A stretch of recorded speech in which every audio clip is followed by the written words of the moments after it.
Ndabahaye ikaze muri TV Mozisonje mu rukurikirano rw'ibiganiro mu Kirundi. Uyu munsi byogorana cyane kuvuga umuntu utavuze idini cyangwa uvuga Imana, kuko uno munsi benshi niho honyene batubwira ko umuntu bazi inkomoko yiwe, bazi n'icyatumye aremwa, ndetse bazi n'icyamuremye. Umuntu dufatiye nko ku bakristo, umuntu batubwira ko yaremwe n'Imana.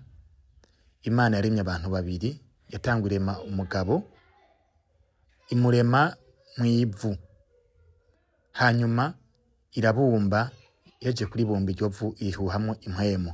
Aho ni ku bakristo. Hanyuma ibona ko wa muntu yoguma wenyene, adakwiye na kuguma wenyene, ica imurema, iramusinziriza, ikuramwo igufa, iremamwo umugore. Aho ni ku bakristo. Bakatubwira kandi ko Imana yamuremye imishusho yayo. Nakuvuga mu yandi majambo, umuntu n'Imana ni bamwe. Mu bakristo iyo tuvuze umuntu, akenshi tugarukira ku mubiri. Tugarukira ku mubiri, ku buryo niyo umuntu avutse bavuga ngo yavutse, bakavuga ngo yapfuye, bagahamba umubiri muga bakavuga ko hapfuye umuntu. Ku bayisilamu nabo nyene ntibari kure y'abakristo, uretse itandukaniro ritoya. Bo batubwira ko umuntu nivyo yaremwe n'Imana. Imana yari Adamu, kandi ko Adamu ari umuprofete wa mbere. Imana bo bavuga ko itaremye umuntu mu ishusho yayo, ahubwo umuntu Imana yamuremye kugira ngo ayibere umusuku. Rero bakatubwira ko bobo mbere itandukana ry'abakristo bavuga ko umuntu wese ibikorwa byose akora biribwa twikiwe. Ari naco gituma kuri bo igicumuro Adamu yakoze kitaraba abariho ubu. Hariho rero uwundi mugwi w'abantu twita abafilozofe. Tumenyeye dushira amakuru yabo ku mastati, ivyo bavuze ku mastati ntibamenyekana cyane, kubera ko amadini ariyo gizwe n'igitigiri mwinshi cy'abantu yagerageza guhoza inyandiko zabo, ariko mu by'ukuri arizo zazo zitwereka ukuri ku muntu, ko ahubwo atakwiye gufata umuntu ngo tumuhe insiguro imwe, kuko bigaragara ko umuntu atansiguro imwe woshaka gutora ihuye umuntu, iyo umuntu ushaka gusigura umuntu. Muri abo bose, abakristo, abisilamu n'abafilozofe barahurira ku kintu kimwe. Umuntu, tuvuze umuntu, wewe wumva iki? Ntiwumva umubiri? Tudahendanye, ntiwuvuga umubiri?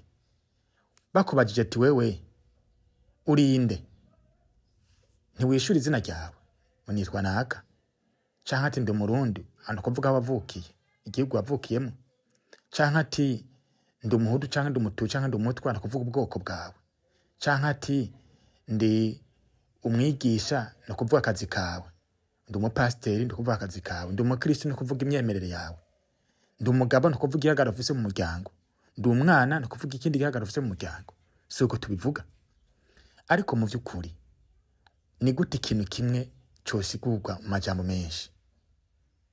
Nubwo cosigurwa mu majambo menshi, burya hariho kimwe. Bigaragara rero ko burya bishoboka ko umuntu atajambo na rimwe woshaka gukoresha ngo usigure umuntu byo kuvuga ati nta kwica, nkuko abafilozofe babivuga. Ariko mu bigaragara twese turafise umubiri, yaba uri kuranyumviriza na je ndiko ndavuga, turafise umubiri. Dufate ku bigaragara tubona, umuntu umwe wese ushaka gutanga definition y'umuntu akaraba ati ibi iye no kuri kampime canke ndabe. Jewe nawe turafise umubiri. Igihe twavyagwa, twavutse turi utuntu abantu batoyi cyane, ndetse ntitutibuka mugabo abatuvyaye barabizi. Twavutse turi abantu batoyi cyane, ku buryo wabo usanga bapima byinshi, bapima 4, abandi 2.5, uko guca kuri 5. Ico gihe twavuka imibiri yacu ari mito mito, bivanye n'ivyo twagiye turafungura, imibiri yacu yarakuze, n'umunsi turi banini. Nuko kandi igihe twavuga ntitwashobora kuvuga izi ndimi tuvuga mu gukomenikana, mu guhana amakuru. Bivanye naho twakuriye, twarafasha ayo majambo ageraho tuvugana byumvikana, ku buryo ariyo nkoresha mbere mu kuvuga ngo nisigure mvuge bya bindi byose nadondagura. Ariko rero tuvuze umuntu ngo dugerere ku mubiri gusa tuba twihenze. Tuvuze kandi umuntu ngo dufatire ku majambo n'amarangamutima afise nange tuba twihenze kuko ntibagikwiye. Kuko ivyo bintu ko ari bibiri byose birakora nta kimwe cyo bakindi gitari. Umubiri wobaho ata amarangamutima hari ata roho ihari. Umubiri kandi roho kandi yobaho ata mubiri uhari. Byose birakorana. Hakaba n'ikindi gice twita imbaraga. Imbaraga ziza zongera canke zigabanya amarangamutima n'ingene umuntu aba yiyumva muri rusange. Ibyo byose uko ari bitatu birafise ingene bikorana. Ivyo ngiye kutuganira hano si kugira ngo ubihakana canke ngo uvyemeze. Sindabivuze ngaha ngo tugani ngo tugira ngo uvyemere buhumye. Umubiri mvuga uri nawo, roho mvuga ndagusigura nawe yitahure uri nayo, n'imbaraga uri nazo. Uno munsi tukeneye gutahura kugira ngo umuntu wese akoreshe ibyo bintu nyene afise kugira ngo atahure ukuri ahubwo ni kuvuge hanze. Yaba kugenda kumuriko ndavuga yaba no kubona wumvise ahandi. Wowe ubwawe ukoresha ivyo nyene kugira ngo urondere kukuri. Kuko yaba madini yaba filozofi bose barahora kwintu kimwe ko umuntu na twese tubiravye hari uwamuremye. Ariko ntituvuga ngo uwamuremye ko si umuntu. Byo bamaze nkatwe. Ariko tuvuga tamenya nkatwe. Ariko tugakoresha adjectif canke novuga ati mbari pronom bihu iza gusigura nko kumengo tumuvuga umenga n'umuntu. Ikindi naco ivyo ndiko mvuga hano si kugira ngo tuvyemere buhumye.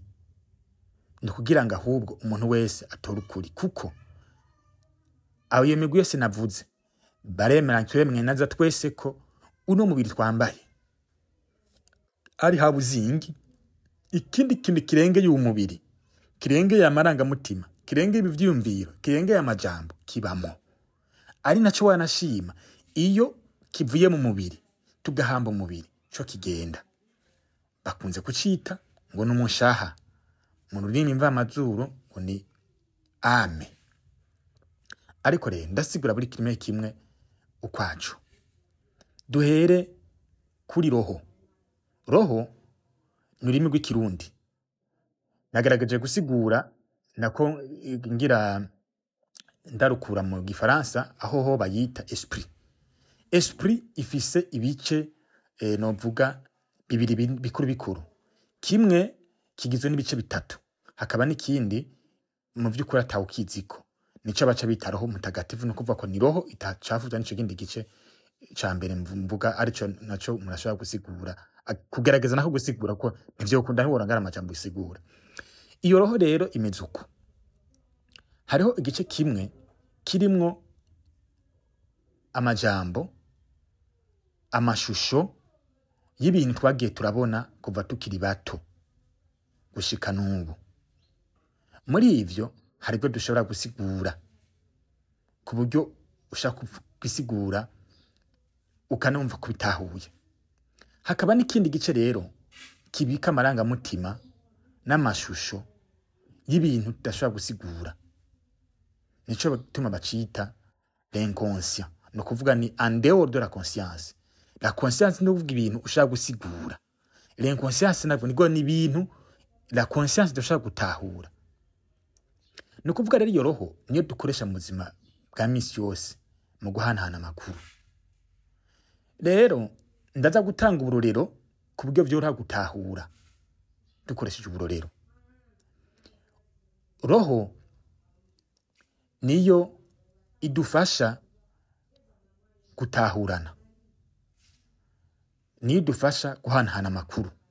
Ariko iyo roho iri mu mubiri kandi igakorana n'umubiri. Umubiri kubahiriza roho, roho nayo ikubahiriza umubiri. No kuvuga rero ikiri muri roho kigaragarira mu mubiri. Ikiri mu mubiri kiragaragara kandi muri roho. Roho igwaye n'umubiri uragwara. Umubiri ugwaye na roho iragwara. Roho icyo ishizemwo irakigwiza ikagira kinini kama yagaragara muri roho nako mu mubiri nawo kagishira hanze. Ndatanga karorero. Iyo umuntu atanezerewe no kuvuga ko roho yiwe ibibwizwe na cyane n'ivyimviro bibi. Ivyimviro bibi navyo bikatuma umuntu avuga nabi. iyo avuze nabi akagira amarangamutima mabi. Amarangamutima mabi naya tuvuze amarangamutima tuvuze mu gifaransa bita emotion, bitandukanye na sensation ariyo sentiment. Hari itandukaniro ritoye cyane mugabo hari itandukaniro ya sentiment na emotion. Ngira nzogisigura hanyuma. Rero iyo nk'akarorero dutange nk'akarorero ku muntu atanezerewe, bigaragara ko uyu muntu aba yiyumvira nabi, haba kuri we, haba no ku bandi bantu, haba no ku bintu imbere wanashima bimukikije. Agaca agiraho kandi akabona ko ibyo kwiyumvira nabi arimwo iyo afise ari kubera abandi, agatunga urutoki. Arimwe muri biya bavuga ngo reka kuraba ngo akatsi kare imbere kuraba akatsi kare mu gisho cya mugenza kubanza kurugiga rimwe, bisigura ko icubona muri mugenza mu vy'ukuri kiba kiri muri wewe. Akaruru kumvikana utanga ni nka kurya bavuze umwasi. Iyo uvuze umwasi, wowe umwasi niki? Umwasi n'umuntu iyo uriko uramuvuga umuvuga nabi, ukoresha amajambo mabi, kandi iyo uriko uravuga amajambo mabi muri wewe ubanza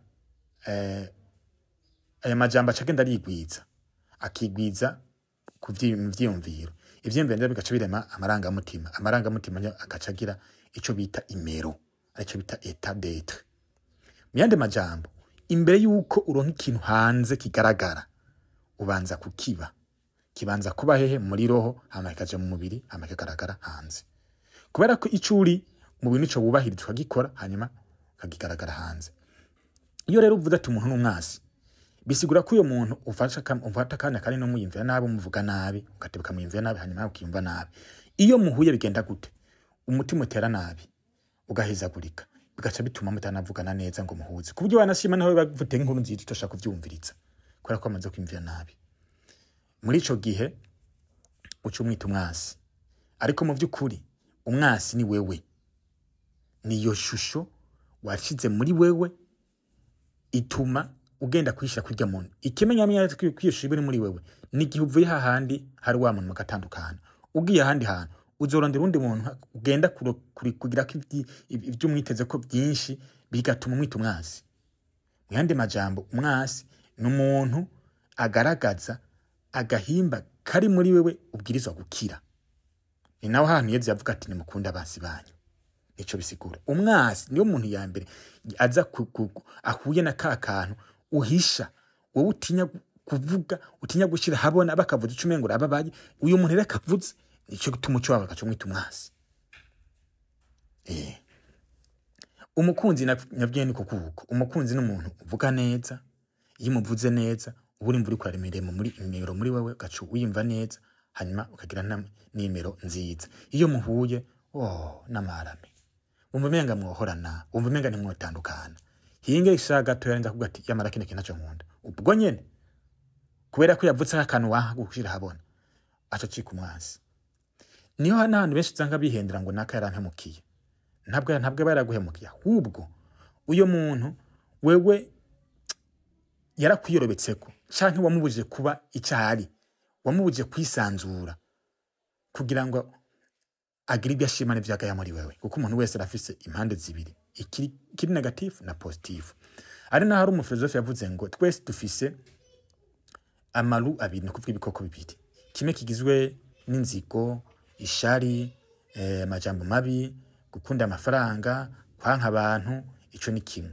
Iyo rero guma uvuga amajambo mabi, uguma wimva nabi, ukaguma wanka abantu, uri kuragaburira ca kindi yita roho nako ntuzeru igikoko kibi. Hakaba n'ikindi ciza kigizwe n'ivyimviro vyiza, amajambo meza, gukunda abantu. Iyo ugumye gaburira ivyo ukavuga amajambo meza, ukagakunda abantu, kaganeza n'abantu, uzohigira vyiza, uzohora n'ivyiza vyinshi. No kuvuga mu yandi majambo, ingene barema imere ibiremwa gutya. Utangura amajambo, bihera mu majambo, amajambo akarema ivyumviro, ivyumviro bikarema imero. Imero nayo igaca ituma umubiri ufata ingingo kanaka. Rero umuntu, tuvuze umuntu, tuba dushatse kuvuga ibyo bice byose bitatu uko bikorana.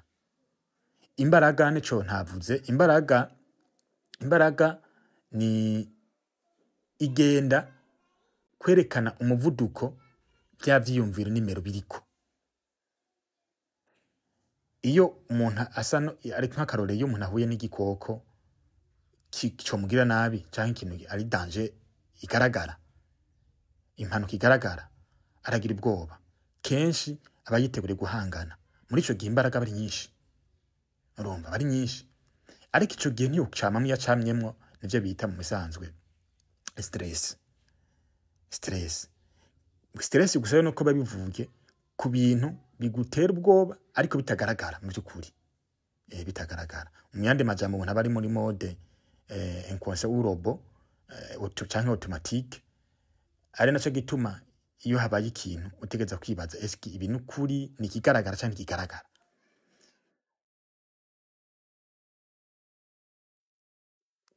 Ordinateur ni igikoresho cakozwe cigana umuntu n'imikorere yiwe na cane cane roho. Ordinateur irafise igice bita kiri materiel bita hardware, ikagira n'ikindi gice bita logiciel arico software. Tuvuze software niyo cyo twogereranya na roho.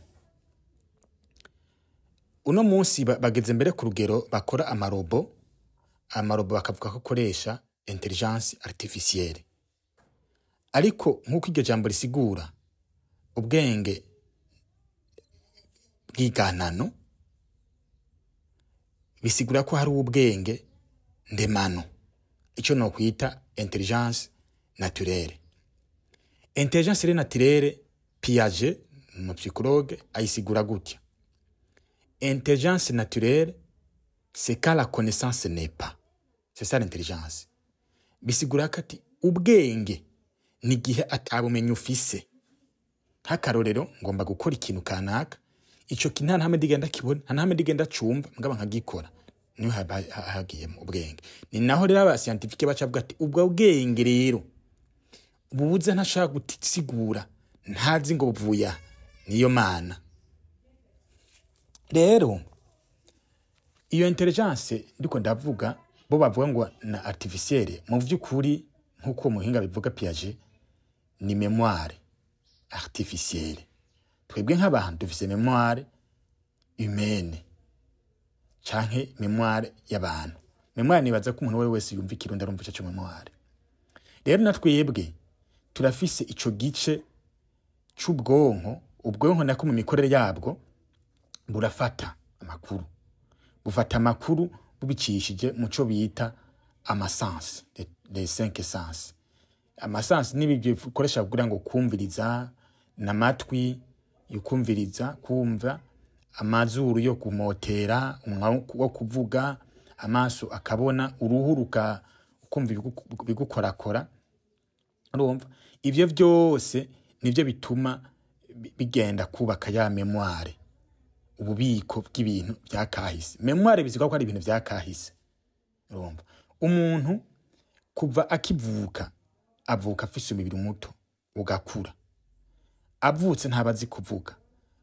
Iyo umuntu avutse aba afise amaranga mutima azavukanye ya nyina na se. Ari usanga bavuze nk'aka ugasanga bakabona umwana afata uyu mwana yaritwaye se vraiment.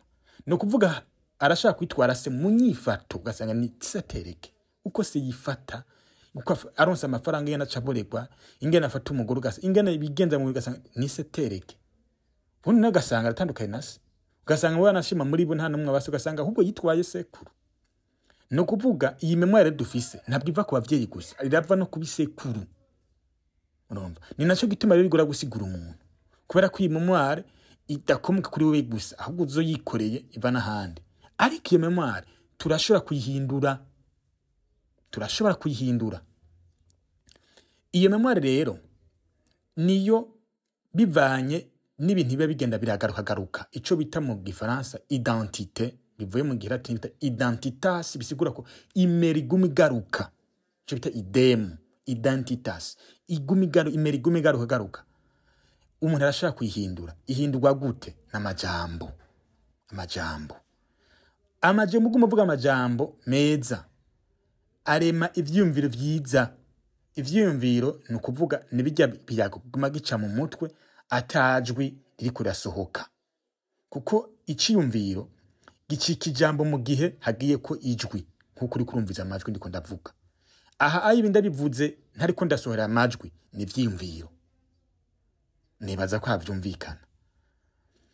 Rero iyo umuntu afise amajambo aguma garuka aba yitwa ari mabi, kuko umuntu wese arazi kufatira ijambo ndibi. Umuntu wese akomeye, umuntu wese arazi kufatira ijambo ndibi. Amaze aya majambo aguma garuka ararema ivyiyumviro bibi. Ivyiyumviro bibi navyo bica birema amarangamutima, bimwe twita ama emotion mu gifaransa. Hari usanga umuntu anezerewe canke ashabuye. Ivyo byose uko ari bitatu, amajambo, ivyiyumviro, amarangamutima, birema ico bita imero, ari bita identité ou identitas, bisigura imero iguma garuka. Nico baca bita muri psychologie la personnalité. Muyandi majambo, persona bisigura masque. Masque nuvuga ki masque nisingera cita mu Kirundi. Masque ni abari kintu wiyometseko mugaba kikugora gukurako cakugumyeko. Rero ngene dukora umubyo dukora ngaha kwisi nk'abantu dukoresha ama masque kugira dukore, niyo ma logiciel dukoresha. Rero logiciel ya mbere umuntu atangurana akivuka kuva ku mwaka ku munsi umwe gushika ku myaka indwi ayikura ku bavyeyi n'abantu bamukikije. Iyo amaze gukura ni ngombwa, umva ni ngombwa iyo mero yicara ayihindure. Hariho abantu barinda basaza bagafa batayihinduye. Uyo muntu kuzosanga ari ibintu garuka wanashima Piaget navuga ngo nutafata kanya ngo iyo mero yawe uyihindure, izogenda yo itumbereza ubuzima bwawe, uco vyita ngo nivyo Imana yaguteguriye. Nivyo benshi usanga mu madini babahenda abantu. Ntabwo ari ivyo. Imero barayihindura, la personnalité barayihindura. Uti bayihindura gute? Iyo uhuye n'ikintu wita ingorane, ingorane zizakwereka ko hari ikintu muri wewe ukwiye gukosora, kiza givuye mu kubintu canke ku bantu.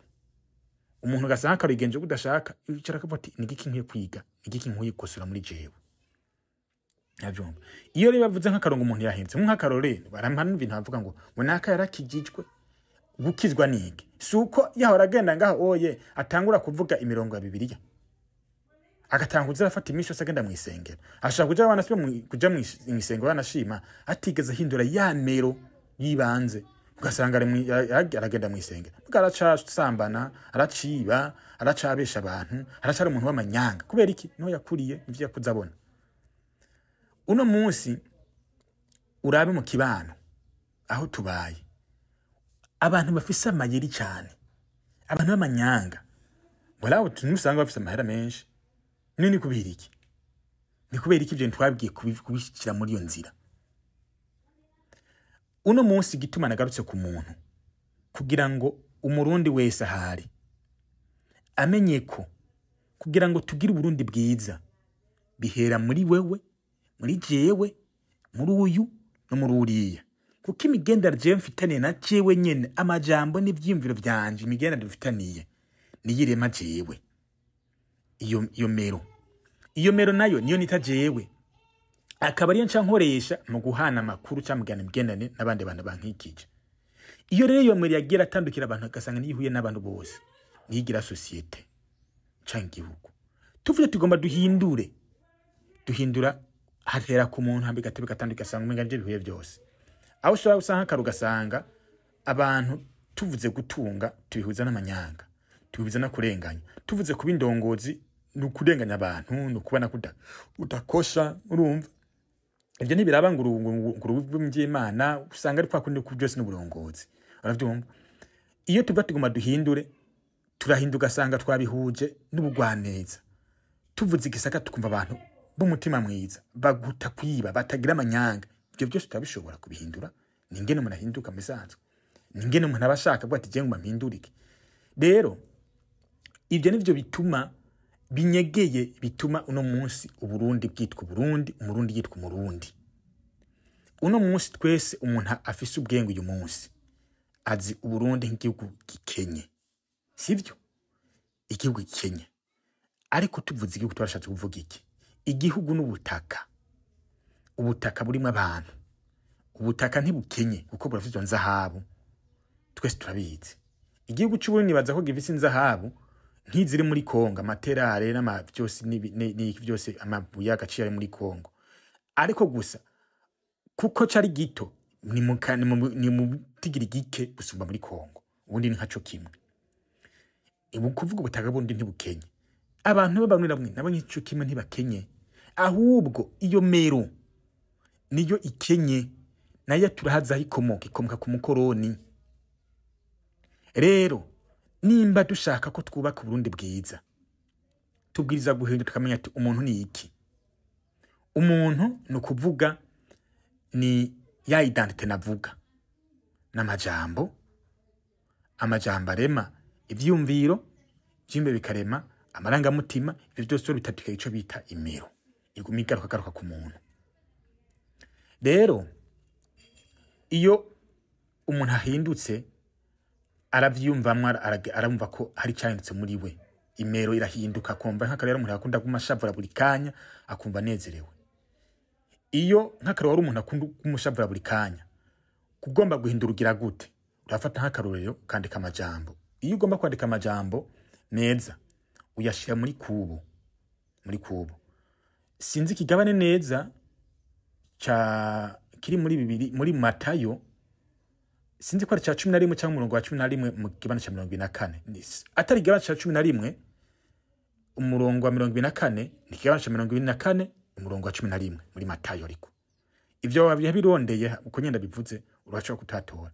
No Yezu yavuze ngo nimwasaba muzomere nk'icyo kintu mwamaze kukironka. Nk'ivyo ubaze kubisigura gute? Akarorero, jewe nkeneye ndi umusore nk'akarorero, nkeneye urugo kuhitsa, nkeneye umudamu mwiza, abana beza, ubutunzi, kugira amahinguriro. Mvuga gute? Mvuga nti muri kumvuga nti ndafise urugo rwiza, mfise umugore mwiza, mfise abana baciye ubwenge, mfise amahinguriro, mfise ubutunzi. Nuko mvuga ivyo kaca ndema ishusho muri jewe, nkavya abantu nkomenga ndabicamwo umenye ngo ndabifise muri kano kanya. Iyo shusho maze kwirema muri jewe, haragera ahantu ikarema ingene niyumva ku buryo umengo nivyo ndimwo, haragera umubiri wigenza nkaho umengo nivyo ndimwo nyene, ari byo ndimwo nyene. Muri ico gihe ivyo rero nguma ngaruka nkora canke niyumvira, nivyo ngenda kushira hanze, nivyo ngenda kuronka hanze, ntabwo ari byo mba nizigiye. No, ibi nivyo wanashima usanga bikunda gushikirwa rwinshi riva mu gihugu. N'umuntu ava mu gihugu abona Burundi nk'ahantu yaburiye w'amahirwe, nk'ahantu yafashe binodoka, nk'ahantu yabuze abantu bamushigikira, uravyumva ategeza ko ari umuntu ashavuye, yafise ibyo yagumizera ku bantu yabuze. Uyo muntu kuvuga isi afise muri we niyo ibintu bidashoboka, niyo ubukene.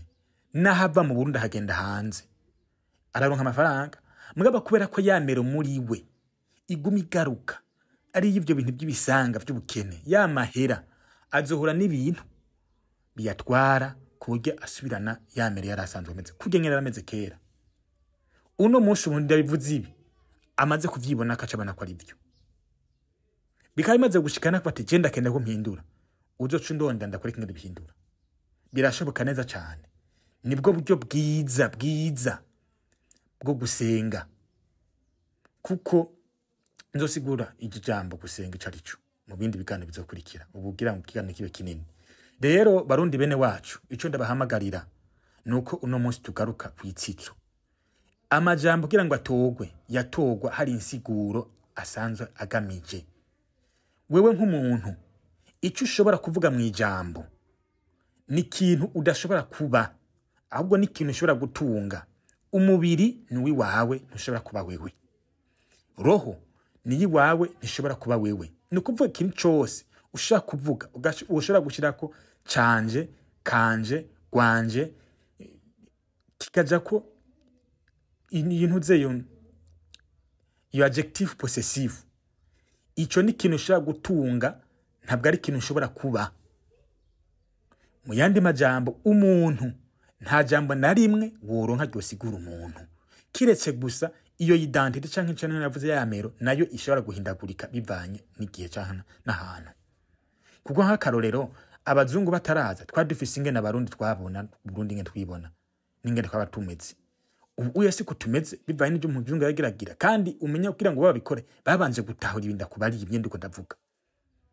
Nuko rero bene wacu uno musi nshinyogarukiriza ngaha tuzobandanya tuganira ku bintu nyene ngibi nyene ngira kamaro twagiye turumva ariko mu by'ukuri ntigeze twifata kanya ngo tubirondere ko ukuri guhagije. Uno musi nshaka ko renda kugururira nawe ubirondere ukuri guhagije ukuri ntufata ibinda kubariya ahubwo nawe ugenda ucukure uzubivuge amajambo yiwawe. Murakoze umwe wese agira haba yubahwe kandi Burundi tubugarukana ha bwabaye kera. Uburundi bw'amari kitavuge igihugu cy'abantu baciye ubwenge cy'abantu batunze igihugu gitunze. S'il vous plaît imbere ko dutunga nk'igihugu tubanza gutunga mu mitima, tubanza kugira imero y'ubutunzi hamwe umuntu ahagaze yumva ko ahagaze ku isi. Turondere kubaho neza turi mu Burundi niyo tuzogana hano tukabaho neza niho no mwijuru tuzoja tukabaho neza. Ukaba ubaye hano ku isi uri mu begeragezo uri mu ngorane ufata binodoga wala nimba hano uzogana na si kumuvuga paradizo ko umuntu azoja ari umuntu azomerewe neza ateza hano umuntu azomererwa neza. None mu yafe nafse abantu bababaye none umva ko bihe n'ingano baye ngano ku isi ntumva ko inzira ari yo nyene ibintu bi simple. Ubuzima ni ibintu bi simple ugiye kubikomplika biragukomplika. Uno musi rero wowe uri kunyumviriza uyaba uri mu gihugu nk'ugwaruka yaba uri hanze yaba witega kuva mu gihugu gende hanze ibintu by'ibya mbere inda kutegeza kumenya kugira uhindura imero ibyo bitangura guhindura n'ibihe nabivuze mu kiganiro. Murakoze mwe wese abigira haba yubahwe.